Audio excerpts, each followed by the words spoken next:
Ser Podcast. Las 8 de hoy por hoy en Ser Podcast.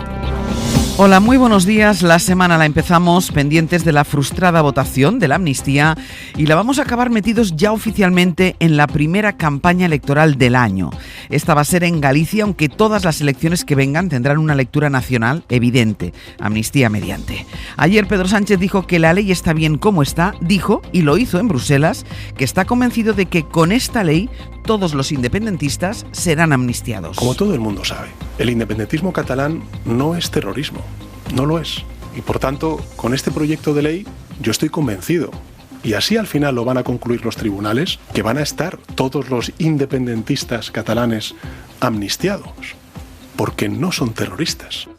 Esta es la frase que va a marcar las próximas horas, porque le contestó también Alberto Núñez Feijóo que el presidente no es quien, dijo, para poner ni quitar etiquetas de terroristas, que eso le corresponde a la justicia, y se preguntaba Feijóo, si no existió terrorismo, ¿por qué quiere amnistiarlo? Sastre, buenos días. Buenos días, Barceló. El caso es que hace solo unos días Feijóo calificó lo que pasó en el Procés como terrorismo. Dijo que era una indignidad negar que fuera terrorismo. Ayer estaba también en Bruselas el presidente del PP. En este momento en España hay una ofensiva masiva contra los jueces, hay una falta de respeto continuada y permitida por el gobierno, y hay descalificativos en sede parlamentaria llamando a los jueces españoles prevaricadores y corruptos, y eso en un país de la Unión Europea no puede aceptarse.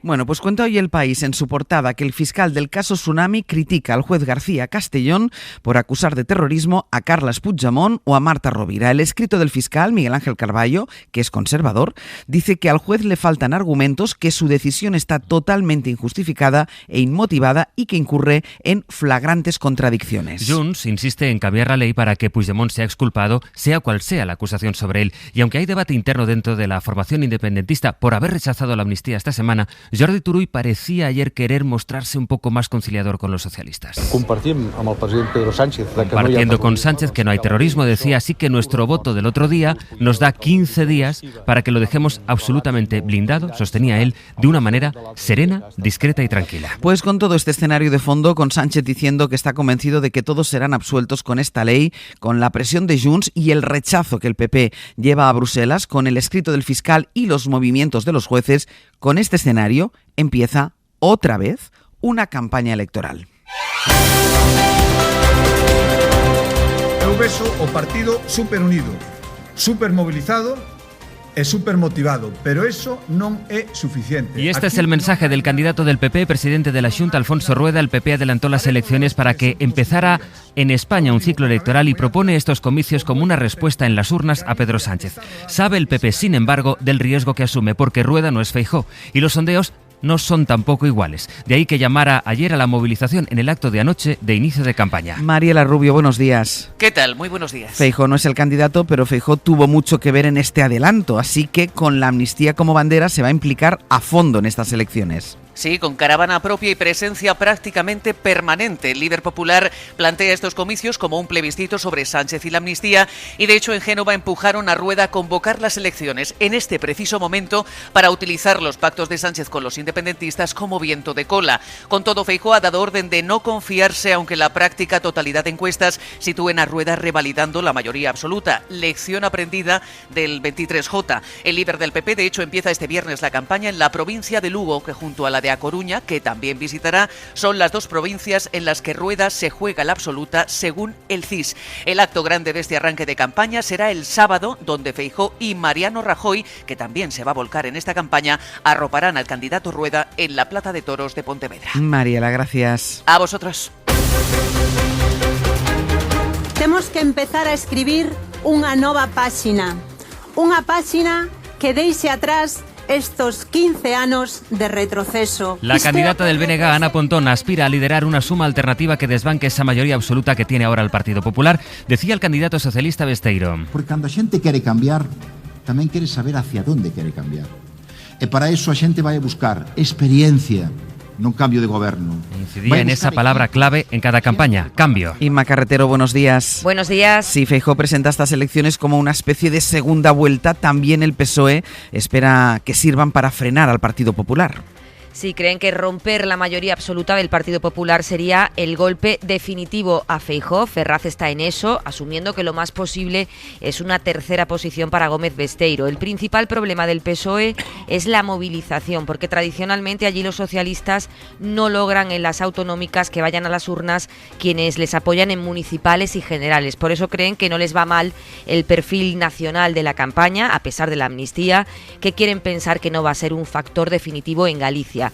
La clave nacional les permite además presentar al PSOE como una alternativa, como un duelo entre populares y socialistas, cuando allí el BNG está muy fuerte. Sánchez arranca mañana en Orense, estos días habrá desfile de ministros en Galicia y de nuevo la estrella invitada va a ser el presidente Zapatero, que tiene al menos 4 actos en la campaña gallega. Inma, gracias. A vosotros. Con Sumar Galicia Forte estou convencida de que vai haber un cambio histórico. Fue portavoz fugaz en el Congreso y ahora es la candidata de Sumar, que se estrena en unas elecciones gallegas y en las que es evidente el peso que junto a Marta Lois va a tener también allí Yolanda Díaz. Como saben, la militancia de Podemos rechazó presentarse junto a Sumar. Josué Coello, buenos días. ¿Qué tal, Ángel? Buenos días. Y ahora se podrá medir el efecto electoral de esa división. Sí, será el primer examen electoral para ambos tras la tensión de los últimos meses y las expectativas son bajas. Las encuestas no le dan ninguna opción a Podemos de tener representación, mientras que Sumar, en el mejor de los casos, entraría en el Parlamento gallego con 2 diputados. En cualquier caso, los de Yolanda Díaz aspiran a ser una fuerza decisiva en su primera prueba autonómica y que su entrada sirva para que, junto al PSOE gallego y el BNG, evitar que el PP gobierne. La vicepresidenta del Gobierno se va a volcar en su tierra durante esta campaña con hasta 4 actos para apoyar a Marta Lois, apuesta personal de Díaz y que ha tenido foco nacional durante los últimos meses como portavoz parlamentaria de Sumar. Hasta luego, Josué. Hasta luego, Ángels. Y de la política todavía un par de declaraciones más. Pasemos por las que hizo ayer Zapatero en un foro que organizaba La Vanguardia. Dice que durante el procés Mariano Rajoy le pidió a Zapatero que hablara con Nicolás Maduro para que le preguntara si Venezuela pensaba reconocer la independencia de Cataluña. Cuando se iba a declarar o ya se había declarado la independencia o estaba a punto, pues me pidieron una gestión para que hablara con Venezuela, con Maduro, para que si Maduro iba a reconocer o no, ¿no? O sea, incluso ¿Quién se Cataluña. lo pidió esto? ¿Quién le pidió esto? Pues el presidente, claro. Rajoy. Sí. Y la otra declaración nos devuelve a Bruselas, donde ayer Pedro Sánchez contestó así a la exministra socialista francesa Ségolène Royal, que dijo que los tomates bioespañoles no se pueden comer, que las frutas y verduras españolas no respetan las normas francesas. La señora Royal no ha tenido la fortuna de probar el tomate español. Yo le invito a que venga a España, a que pruebe cualquiera de las variedades de tomate español y verá que el tomate español es imbatible. Hoy el ministro Planas se va a reunir con las organizaciones agrarias españolas en medio de las acusaciones de dirigentes franceses y sobre todo en medio de la oleada de protestas del campo. Oleada de protestas en Europa que ayer, como fuimos contando, llevaron sus protestas ante las puertas de las instituciones comunitarias en Bruselas. En Francia, el principal sindicato ha suspendido las movilizaciones ante los últimos anuncios del gobierno, de manera que se van a ir levantando ya los bloqueos que han sitiado París. El problema que se agudiza para el campo y en general es el de la falta de agua, con más de 230 municipios que hoy entran oficialmente en situación de emergencia por la sequía en Cataluña, la peor que se ha registrado nunca en esa comunidad. Sobre la situación a la que hemos llegado, fue muy gráfico anoche en Hora 25 el investigador del CSIC, Fernando Valladares, con esta explicación. Bueno, es en el fondo el resultado de una operación aritmética muy sencilla que todos van a entender. El agua que tenemos es el agua que cae menos la que gastamos. Y en la que gastamos no nos hemos dado cuenta el gran disparate que llevamos décadas haciendo, ¿no? Y va a seguir sin llover, Jordi. La verdad es que lluvia significativa tendremos que esperar una semana. A finales de la semana que viene es cuando empezarían a llegar borrascas a nuestro país, pero visto desde hoy, por ejemplo, en el Mediterráneo, que es donde más falta hace el agua, poca caería. Ya lo iremos ampliando las próximas jornadas. De momento, hoy algo de lluvia, muy poca, al norte de Navarra, en Cantabria y sobre todo en el País Vasco. Insistimos, pocos litros. Ambiente más fresco aquí que los últimos días en la mayor parte del país. Del frío actual, tenemos heladas en gran parte del interior. Pasaremos a una tarde suave el fin de semana. Las máximas máximas subirán y el ambiente incluso en el sur, Mediterráneo y Canarias será un poco cálido. Llevamos varios días contándoles los beneficios récord que están presentando los bancos. Lo que vemos esta mañana, vamos a poner todos juntos todos esos datos para saber cuánto ganó el año pasado la gran banca. Le hemos pedido una de sus pizarras a Javier Ruiz, con el que haremos números en el abierto. El dato que hemos conocido esta mañana es el de CaixaBank, que ganó más de 4.800 millones, un 53% más que el año anterior, impulsado también por el alza de los tipos de interés. ¿Y en el mapa para entender el mundo?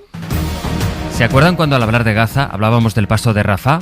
Era el punto más al sur, es el punto más al sur, es la frontera con Egipto. Es el lugar al que, en definitiva, Israel le iba pidiendo a la población civil que se fuera desplazando si querían refugiarse de sus bombardeos. Bueno, pues el ejército israelí acaba de confirmar que Rafah ya es su siguiente objetivo para la toma total de la franja. Ángel Villascusa. Israel centró su ofensiva primero en el norte de la franja y luego en la capital, provocando el desplazamiento de cerca de 2 millones de personas.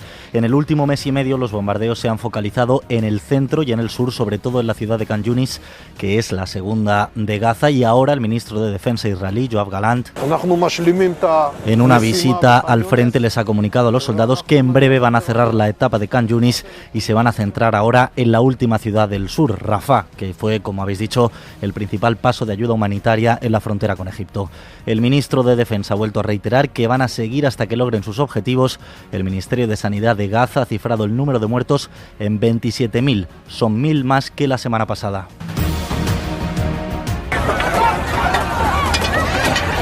Y este es el sonido de las cargas y los enfrentamientos entre la policía y los manifestantes esta madrugada en las calles de Buenos Aires, donde se ha vuelto a alargar varias horas un tenso debate en el Congreso por la ley ómnibus con la que Javier Milei plantea su gran recorte. De hecho, se ha vuelto a aplazar esa votación para enfado. Ahora escucharán de este diputado macrista. Afuera no hay trabajadores, señor presidente, porque si fueran trabajadores no estarían 48 horas al pedo en la plaza.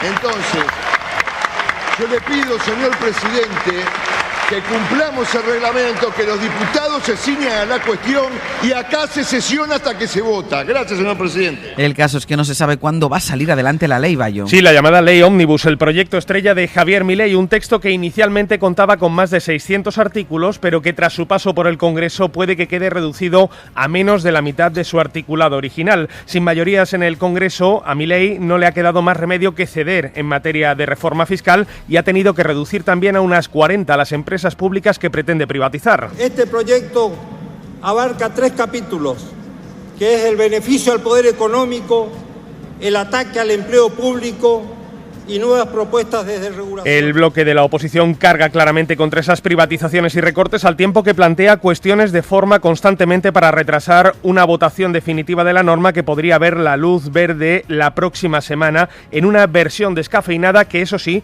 mantendría poderes especiales a nivel legislativo para Javier Milei por un año, prorrogable por otro. Hoy por hoy noticias. Ser podcast.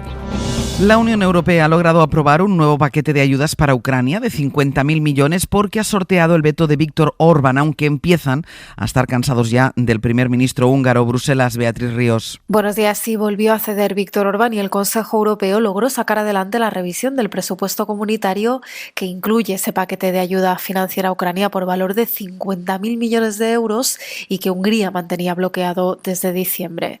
Esta vez el acuerdo llegó a cambio de que el plan de ayuda se debata una vez al año y que dentro de 2 el Consejo pueda pedir la revisión del mismo. Pero en ningún caso el húngaro logra el derecho a veto que exigía. Escuchamos decir al presidente del Consejo, Charles Michel, que el acuerdo es un mensaje de apoyo a los ucranianos, a Rusia de que la UE no se deja intimidar tras 2 años de conflicto y a Estados Unidos de que los 27 han hecho los deberes. Y a partir de las 9 vamos a conocer aquí en España los datos del paro en el mes de enero, que suele ser malo. La razón principal está en el fin de la campaña de Navidad. El año pasado se perdieron más de 200.000 puestos de trabajo. Pero además, aunque el año pasado cerró con buenas cifras, también se percibe desde hace meses un frenazo a la afiliación. Y el otro foco de atención va a estar en el tipo de contrato que se firma para ver si los indefinidos cogen fuerza. Además, hoy declara ante el juez la entrenadora de la selección femenina de fútbol de Montse Tomé. Sí, es una de las previsiones del día porque declara en la audiencia como testigo en la causa que investiga al expresidente de la Federación, Luis Rubiales, por el beso no consentido que dio a Jenny Hermoso. Los hombres mueren antes, pero las mujeres sufren más enfermedades autoinmunes, según ha constatado descartado un grupo de investigadores. Javier Gregory. Ahora mismo en todo el mundo unos 400 millones de personas sufren una enfermedad autoinmune, es decir, una dolencia en la que el sistema inmunológico ataca nuestros propios tejidos. Sin embargo, de ellos 4 de cada 5 son mujeres.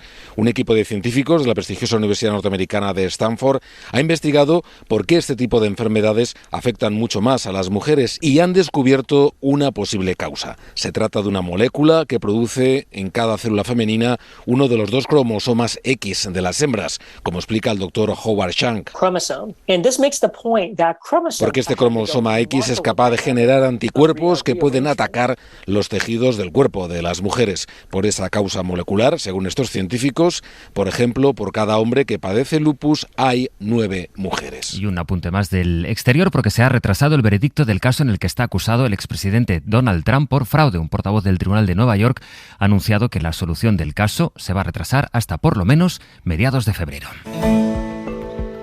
Y como cada viernes a esta hora, la opinión de la directora del País, la opinión de Pepa Bueno. Pepa, buenos días. Buenos días, Ángels. Buenos días a todos.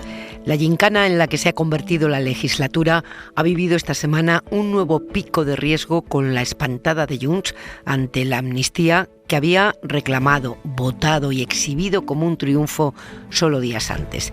Junts ya había advertido que la estabilidad española no es su prioridad.